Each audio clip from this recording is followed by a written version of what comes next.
Good evening. We're learning a daily Tanya, Igeres Hakodesh. We are holding in Epistle 7. And the overview for Epistle 7 for the 21st day of Menachem Av. Understanding the meaning of our portion and lot. We say, Mayafo, Chalkeinu, Manaim Go'aleinu. What is Chalkeinu and what is Go'aleinu? What is our chelik? What is our portion? What is our lot? With regard to Torah, mitzvahs, and godliness, the godly light, as it enters our world, our realm, is channeled into 613 conduits,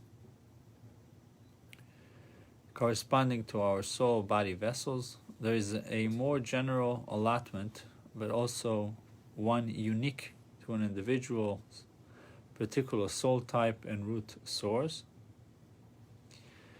So really there is a chelik, there is a lot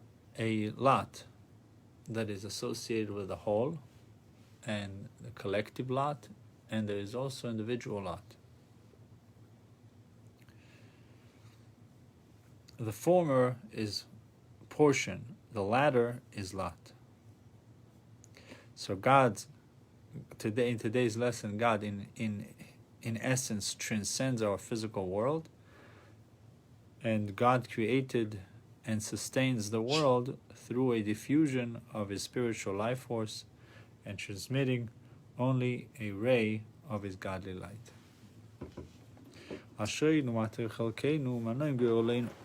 Fortunate are we, how good is our portion, how pleasant is our lot. In this prayer, which is recited as part of the introductory morning prayers preceding Hoidu, we offer thanks to God for our portion and lot, His self-revelation to every individual Jew.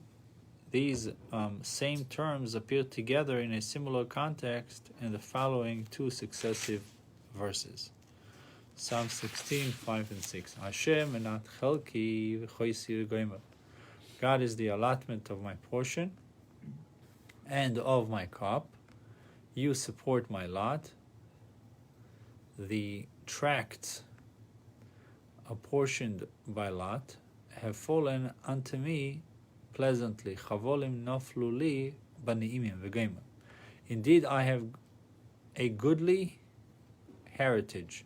So this psukim together indicates that the Jews' pleasant portion and lot is an irradiation of godly light.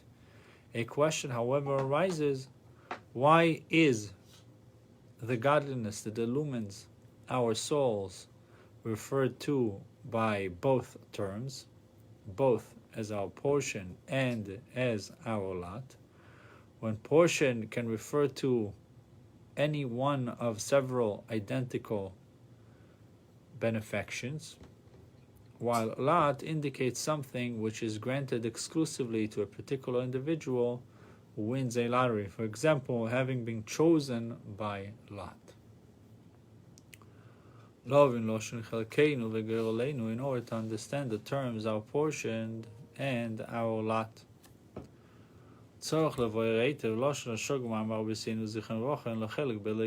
one must properly explain a common expression in the teachings of our sages of blessed memory. He has no part in the God of Israel.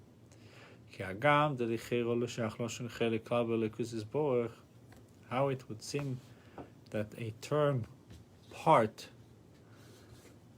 cannot possibly be applied to God,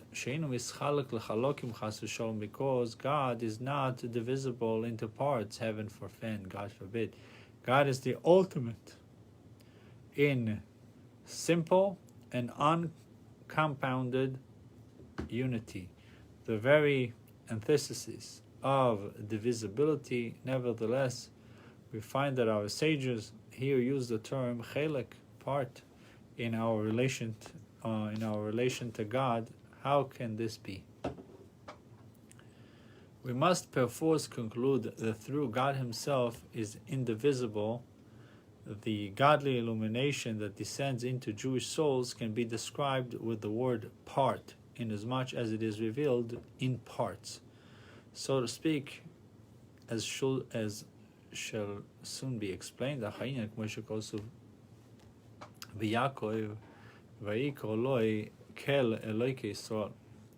this concept can be understood by considering a pasuk concerning Yaakov, and he called them Kel, God of Israel. It's in Bereshis in Genesis 33:20.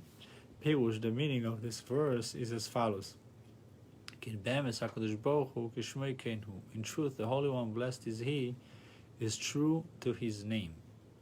What does it mean? On one hand, the phrase Holy One in the Hebrew original word is Kodesh, implies that God stands above and apart from creation, while blessed be He, where the Hebrew Baruch, blessed, also means to descend and be revealed, implies that the level of godliness, which previously was holy and apart, the indirect He in the phrase quoted is drawn down into the world in a revealed manner, as will soon be explained. Though He permeates all the upper and lower worlds, from the peak of all levels to the slowly corporeal world, God permeates and is present to an equal degree in all worlds.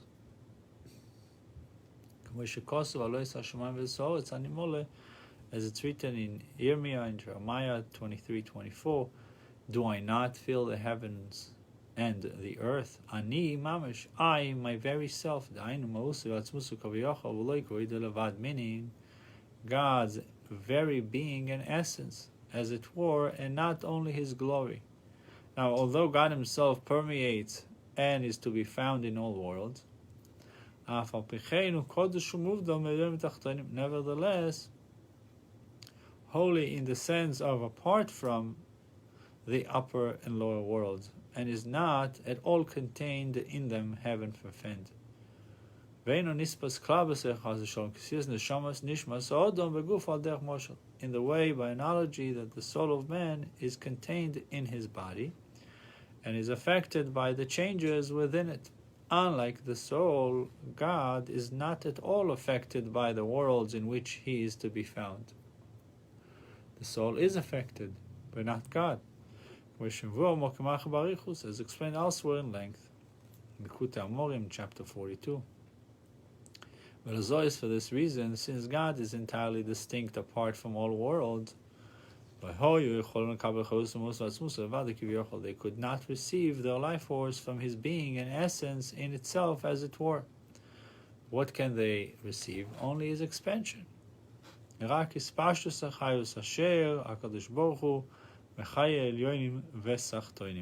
the diffusion of the life force, whereby the Holy One, blessed be He, animates the upper and lower worlds, while metaphorically speaking, like a radiation shining forth from His name. God's name is itself a mere radiation from it. There emanates yet another radiation. Shehu u'shmoi echad, for He and His name are one, for which reason a ray that emanates from His name is able to animate the various worlds. Psalms 148:13, as it is written, for even His name alone is exalted. God's name is exalted alone, standing apart from all the worlds which it transcends. Rag zivoy ve'oid shamayim, while only His reflection and His splendor are on the earth and the heavens. All of creation exists from but a radiation of God's name, which, as previously mentioned, is itself merely a radiation. This radiation actually vests itself in the upper and lower worlds in order to animate them. At this level, the godly life force is not merely present in created beings and world, but actually vests itself in them. It contracts and adapts to the spiritual capacity of each particular world in which it is vested and is integrated within it. It is contained in them by means of many intermediaries, i.e. levels that are related both to the levels above and below them, thereby enabling them to serve as conduits for the transcendence of the radiation. And by means of numerous and intense contractions. In a downward chain-like progression through the levels of the various world in a sequence of cause and effect and so on. Within every world, the lower level develops from the higher level by way of cause and effect, the higher level serving as the cause and source of the lower. After all these contractions and descents, then the light manifests itself within the various worlds by becoming vested in them. So the takeaway from today's essay, Epistle 7, creation is finite. It is limited. God can limit his energy to create finite beings. But he himself transcends all limitations. Baruch Hu.